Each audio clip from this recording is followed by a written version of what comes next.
የኢትዮጵያና የኤርትራ ግንኙነት መጀመሪያውንም ያልተቀደሰ ግንኙነት እንደነበረና ወደ ግጭት ሊያመሩ እንደሚችሉ የሚያመላክቱ ፍንጮች እንዳሉ ተነገሩ። በዝርዝር የምንመለከተው ጉዳይ ነው። የቤንሻንጉል ጉሙዝ አርማንና የበርታ ብሔርን ስያሜ ይቀይራል የተባለ የህገ መንግስት ማሻሻያ ተቃውሞ ገጠመው። በመረጃችን አካትነዋል። አሜሪካ ዘለንስኪን ለመተካት ከተቃዋሚ ፖለቲካ ፓርቲ መሪዎች ጋር በድብቅ ውይይት መጀመሯ ተሰማ። ማክሮን የአውሮፓ ሀገራትን የዓለም ጦርነት ገደል ውስጥ ለመክተት እየገፋ ነው ስትል ሩሲያ ከሰሰች። ሰላም ጤና ይስጥልን። የተከበራችሁና የተወደዳችሁ ውድ የሚዲያችን ቤተሰቦች አክብሮታዊ ሰላምታችን በያላችሁበት የዓለም ዳርቻ ሁሉ ይድረስ እያልን ለሰዓቱ መደመጥ ያሉባቸውን መረጃዎች ወደ እናንተ እናደርሳለን። በቆይታችሁ ቻናላችን ሰብስክራይብ እንዲሁም ቪዲዮቻችን ላይክ፣ ሼር በማድረግ ቤተሰብ እንድትሆኑ ከወዲሁ እየጋበዝን ወደ ዝርዝር መረጃዎች አለፍን። የቀድሞው የኢትዮጵያ አየር ኃይል ዋና አዛዥ ሜጀር ጄኔራል አበበ ተክለ ሃይማኖት የኢትዮጵያና የኤርትራ ግንኙነት መጀመሪያውንም ያልተቀደሰ ግንኙነት እንደነበር ጠቁመው ወደ ግጭት ሊያመሩ እንደሚችሉ የሚያመላክቱ ፍንጮች እንዳሉ ተናገሩ። ኢትዮጵያ የወደብ ተጠቃሚ መሆን የምትችልባቸውን ሁኔታዎች በተመለከተ ከ3 ዓመታት በፊት የሰሩትን ጥናታዊ ጽሑፍ አስታውሰው ጥያቄው ግን በጉልበት መመለስ የለበትም ብለዋል። በሀገሮቹ መካከል ጦርነት ቢቀሰቀስ አቅጣጫው ምን ይሆን የሚለው ጉዳይ የሚታወቀው የጦርነቱ ዓላማ ሲታወቅ እንደሆነ ጠቅሰው ጦርነቱ አንድ ማሰብን መያዝ፣ ሁለተኛው ደግሞ ሻዕቢያን ማስወገድ ሊሆን ይችላል ሲሉ አስረድተዋል። የጦርነቱ ዓላማ አሰብን መያዝ ከሆነ የሁለቱን ሀገሮች የመሳሪያና የቴክኖሎጂ አቅም መገምገም እንደሚገባ ጠቅሰው የሻዕቢያን መንግስት የመጣል ዓላማ ካለ ደግሞ የኤርትራን ዕጣ ፈንታ የሚያሳስባቸው እንደ አሜሪካ ያሉ ሀገሮች ጣልቃ ገብነት የሚጠበቅ መሆኑን ገልጸዋል። እነ አሜሪካ፣ ቻይናና ሩሲያ ጉዳዩን እንዴት ያዩታል? ግብጽስ ለማን ተወግናለች?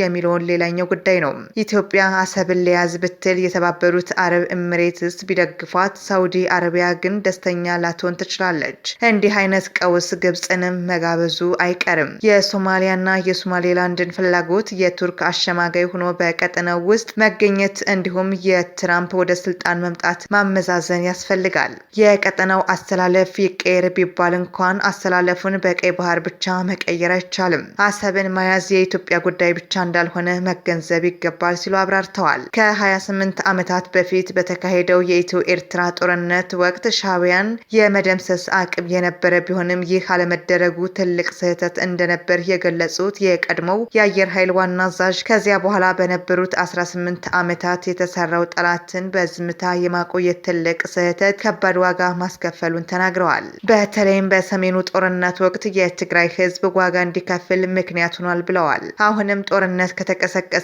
የትግራይ ክልል የጦርነት አውድማ ሊሆን የሚችልበት እድል ሰፊ እንደሆነ ጠቁመዋል። በሌላ በኩል ደግሞ የፌዴራሉ መንግስት ሰራዊት ቲዲኤፍ ከሚባለው የክልሉ ሰራዊት ጋር ሳይስማማ ወደ ትግራይ መግባት ይቻላል ወይ የሚለው ጉዳይ አጠያያቂ መሆኑን ገልጸዋል። ከ28 ዓመታት በፊት ኢትዮጵያ በፌዴራሊዝም ስርዓት ተሳስራለች። የአየር ኃይል የላትም በሚል ሻዕቢያ ወረራ ፈጽሟል ያሉት ሜጀር ጄኔራል አበበም በወቅቱ የመከላከያ ሰራዊቱ የማዕከላዊ ኮማንድ አባል እንደነበሩና ሻዕቢያን አስመራ ድረስ ገብቶ የመደምሰስ ውሳኔ ላይ ተደርሶ እንደነበር አስታውሰዋል። ይሁንና በቀድሞ ጠቅላይ ሚኒስተር መለስ ዜናዊና ሌሎች ከፍተኛ አመራሮች ውሳኔ መሰረት ኤርትራን ማዳከም በቂ ነው ተብሎ እንዲመለሱ መታዘዛቸውን ያስታወሱት ጄኔራሉ ዛሬ እንደ ሀገር ዋጋ እየከፈልን ነው፣ በእኛ ጥፋት ምክንያት ሻዕቢያ ነፍስ ዘርቷል ሲሉም አክለዋል። ከጦርነቱ በኋላ በነበሩት 18 ዓመታት የትግራይን ህዝብን አጠፋለሁ፣ ኢትዮጵያን እዋጋለሁ የሚል የጠላት ኃይል ከጀርባ እያለ ዝምታ መምረጡ ትልቅ ስህተት እንደነበር ተናግረዋል። በማከልም የኢትዮጵያ የባህር በር ይገባታል፣ አሰብን መጠቀም ይገባታል፣ ነገር ግን በኃይል መሆን የለበትም ብለው የቀጠናውን አሰላለፍ ለመቀየር ያለመ ጦርነት ቢሆን እንኳን ጨዋታው በኢትዮጵያና በኤርትራ አያበቃም። ጦርነት መጀመር ቀላል ቢሆንም ማቆም ከባድ ነው ሲሉ አስጠንቅቀዋል። በሁለቱም ወገን የሚወሰድ የኃይል እርምጃ ቀጠናዊ አደጋው የጎላ እንደሆነ አክለዋል። የህወሓት ምክትል ሊቀመንበር አቶ አማኑኤል አሰፋ በኢትዮጵያና በኤርትራ መካከል መቃቃር መፍጠሩን መታዘባቸውን ገልጸው ቀይ ባህርን ማዕከል ያደረጉ የቃላት ልውውጦች መኖራቸውን ከ2 ቀናት በፊት ተናግረዋል። ዝግጅት የሚመስሉ ወታደራዊ ትዕይንቶችን እያየን ነው ያሉት አቶ አማኑኤል በጦርነት የሚፈታ ጥያቄ የለም ብለዋል። የኢትዮጵያንም ሆነ የኤርትራ መንግስታት ነገሮችን በሰከነ መንገድ መመልከት እንዳለባቸው በማሳሰብ ትግራይን የጦርነት አውድማ ማድረግ ብቻም ሳይሆን የሚያመጣው ጂኦፖለቲካዊ አደጋም ከግምት መግባት እንዳለበት አሳስበዋል። ሁማን ራይትስ ኮንሰርን ፎር ኤርትራ የተባለው የሰብአዊ መብት ተሟጋች ድርጅት የኤርትራን መንግስት ከ60 ዓመት በታች ያሉ ዜጎች ለወታደራዊ ስልጠና እንዲካቱ ለየአካባቢው አስተዳደሮች ትዕዛዝ ማስተላለፉን ከሳምንት በፊት ባወጣው መግለጫ ማስታወቁ ይታወሳል። የቤንሻንጉል ጉሙዝ አርማንና የበርታ ብሔርን ስያሜ ይቀይራል የተባለ የህገ መንግስት ማሻሻያ ተቃውሞ ገጠመው። በቤንሻንጉል ጉሙዝ ክልል ምክር ቤት 3 መቀመጫና በህዝብ ተወካዮች ምክር ቤት 1 መቀመጫ ያለው የቦሮ ዲሞክራሲያዊ ፓርቲ በክልሉ ተደረገ ያለውን ህግን ያልተከተለ የህገ መንግስት ማሻሻያ በመቃወም አቤቱታ አሰማ። ጉዳዩ በፌዴሬሽን ምክር ቤት በተቋቋመው የህገ መንግስት ጉዳዮች አጣሪ ጉባኤ ህገ መንግስታዊ ትርጉም እንዲሰጥበት አቤቱታውን አስገብቷል። ቦሮ ዲሞክራሲያዊ ፓርቲ ለሪፖርተር በላከው መግለጫ በቤንሻንጉል ጉሙዝ ክልል ምክር ቤት ከሰሞኑ 2 አዋጆች በአብላጫ ድምጽ መጽደቃቸውን ጠቁሟል። ከነዚህ አዋጅ አንዱ ደግሞ የክልሉ ህገ መንግስት አንቀጾች የሚያሻሽል አዋጅ መሆኑን ጠቅሶ ይህም የህገ መንግስት ማሻሻያ ቅደም ተከተልን ያልተከተለ ነው በሚል ለፌዴሬሽን ምክር ቤት የህገ መንግስት አጣሪ ጉባኤ አቤቱታ እንዲያስገባ ግፊ ምክንያት እንደሆነው ጠቁሟል። ቦሮ በመግለጫው ክልሉ የህገ መንግስት አንቀጾች ላይ ማሻሻያ ያደረገው አዋጅ በዋናነት 3 ጉዳዮችን ይቀያይራል ብሏል። አንደኛው የበርታ ብሔረሰብ ስያሜን ወደ ቤንሻንጉልነት የሚቀይር አንቀጽ ተካቶበታል ብሏል። በተጨማሪም ደግሞ የክልሉን አርማ የሚቀይር አንቀጽ አለበት ብሏል። ይህ ብቻም ሳይሆን ማሻሻያ አዋጁ የክልሉን ምክር ቤት መቀመጫዎች ቁጥር ከ99 ወደ 165 የሚቀይር እንደሆነም ጠቁሟል። ህገ መንግስት ሲሻሻል በአዋጅ ማጽደቅ በድምጽ ብልጫ ብቻ ግባታዊ በሆነና ጥርፊያ በተከተለበት መንገድ መሆን የለበትም ያለው ፓርቲው የህገ መንግስት አጣሪ ጉባኤ መፍትሄ እንዲሰጥበት ለፌዴሬሽን ምክር ቤት ጥያቄ አቅርበናል ብሏል። ሁለተኛውና ከሰሞኑ በተመሳሳይ ሁኔታ የጸደቀው አዋጅ ደግሞ የምርጫ ጣቢያዎችን ቁጥር ህገወጥ በሆነው መንገድ የሚጨምር እንደሆነ ቦሮ ዲሞክራሲያዊ ፓርቲ ጠቁሟል። በቀደመው የክልል ህገ መንግስት ማሻሻያ አዋጅ ውስጥ የክልሉ ምክር ቤት መቀመጫ ቁጥር ከ99 ወደ 165 የሚያሳድግ የህግ አንቀጽ መግባቱን ተከትሎ የምርጫ ጣቢያዎች በወረዳ ደረጃ እንዲጨምሩ የሚያስችል ተጨማሪ አዋጅ ተረቆ መጽደቁን ፓርቲው ተቃውሟል። በተለይ አሶሳ ዞን ላይ ባለፉት 5 ዓመታት ለአስተዳደር ምቹነት ተብሎ 5 ወረዳዎች እንዲቋቋሙ መደረጉን ፓርቲው አመላክተዋል። እነዚህ ወረዳዎች ለአስተዳደር ምቹነት በሚል የተመሰረቱ ቢሆኑም ነገር ግን የክልሉ ምክር ቤት እነዚህ ወረዳዎችን ልክ እንደ ምርጫ ወረዳዎች በመቁጠር ብቻ የክልሉ ምክር ቤት ወንበር በ31 እንዲያድግ በማድረግ ማጽደቁን ጠቅሷል። የህዝብና ቤት ቆጠራ ጥናት ተካሂዶ እንዲሁም የምርጫ ቦርድ ውሳኔ ታክሎበት የክልሉ ምርጫ ጣቢያዎች ቁጥር እንዲያድግ መደረግ ነበረበት ሲል የገለጸው ፓርቲው ሆኖም ከዚህ በተቃራኒው የክልሉ ምክር ቤት አዋጅ በማጽደቅ ይህንን ለመተግበር እየሞከረ ነው ሲል ተቃውሞታል። ሁለቱንም አዋጆች በተመለከተ ያካሄድ ችግር ያለባቸውና መደበኛውን አሰራር የሚጥሱ መሆናቸውን ፓርቲው ገልጿል። በራሱ በምክር ቤቱ አዋጆች ሲጸድቁ ለምን ድምጻችሁን አላሰማችሁም ተብለው የተጠየቁት የፓርቲው ምክትል ሊቀመንበር አቶ ዮሐንስ ተሰማ ከ95 ወንበር 88 የሚሆነው በገዢው ፓርቲ አባላት መሞላቱንና የእነርሱ 3 መቀመጫ ቢቃወሙም ውሳኔውን ለማስቀየር የሚያስችል አለመሆኑን አመላክተዋል። ከዚህ ይልቅ የሁለቱ አዋጆች አጸዳደቅ ሂደት የክልሉን ህገ መንግስትም ሆነ ሌሎች ህጎችን የሚያሟላ ነው ብለው ስለማያምኑ ጉዳዩ በህገ መንግስት ጉዳዮች አጣሪ ጉባኤ በኩል ውሳኔ እንዲሰጥበት ወደ ፌዴሬሽን ምክር ቤት ይዘውት እንዳመሩ ነው የተናገሩት። ቭላዲሚር ዘለንስኪ በአሁኑ ወቅት በሀገራቸው ዜጎች ያላቸው የተቀባይነት ደረጃ 44 በመቶ ነው።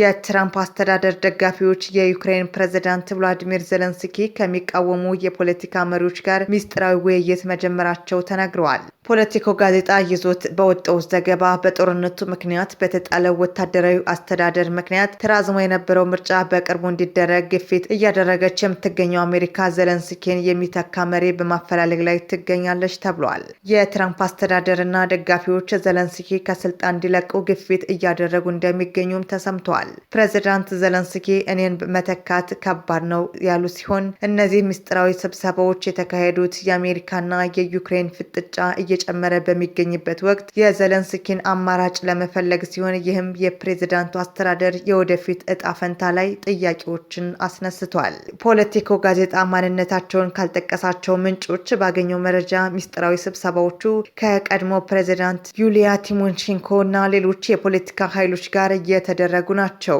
ለረጅም ጊዜ ከምትታወቀው የቀድሞዋ ጠቅላይ ሚኒስትር ዩሊያ ቲሞሼንኮ እና ሌሎች የፖለቲካ ኃይሎች ጋር እየተደረጉ ናቸው።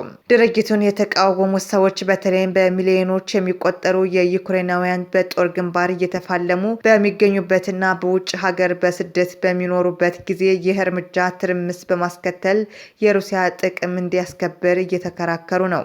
የትራምፕ ቡድን በበኩሉ በጦርነትና በሙስና የተዳከመው የዩክሬን ሕዝብ እድሉን ካገኘ ዘለንስኪን ከስልጣን ሊያወርድ የሚችል ድምፅ ሊሰጥ እንደሚችል ያምናል።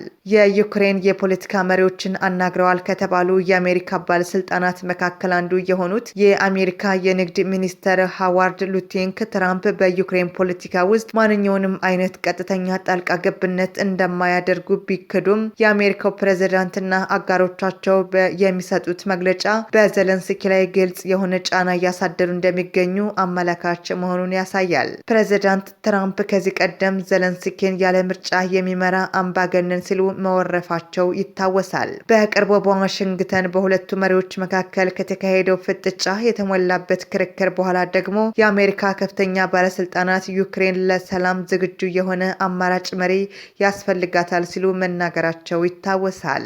ዘለንስኪ በቅርቡ በርካታ ፈተናዎችን እያስተናገዱ ቢሆንም የቅርብ ጊዜ የህዝብ አስተያየቶች ዘለንስኪ ከሌሎች ተወዳዳሪዎች በተሻለ የህዝብ ተቀባይነት እንዳላቸው የሚያመላክቱ ናቸው።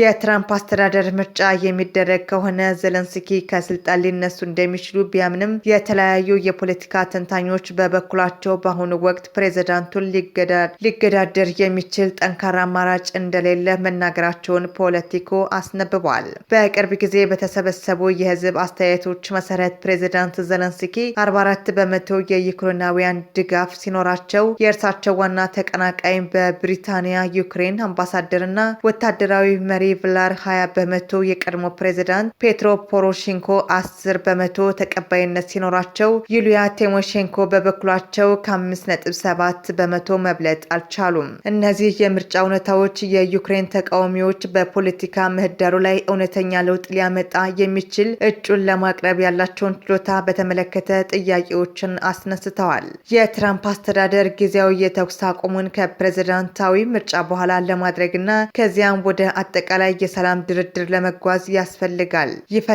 ይህ ሁኔታ በአብዛኛው ከሞስኮ ፍላጎቶች ጋር የሚጣጣም ነው። ፕሬዝዳንት ቭላዲሚር ፑቲን ዘለንስኪ የስልጣን ጊዜያቸውን በመጨረሳቸው ህጋዊ መሪ ናቸው ብለው እንደማይቀበሉ ከዚህ ቀደም መናገራቸው ይታወሳል። ማክሮን የአውሮፓ ሀገራትን የዓለም ጦርነት ገደል ውስጥ ለመክተት እየገፋ ነው ስትል ሩሲያ ከሰሰች።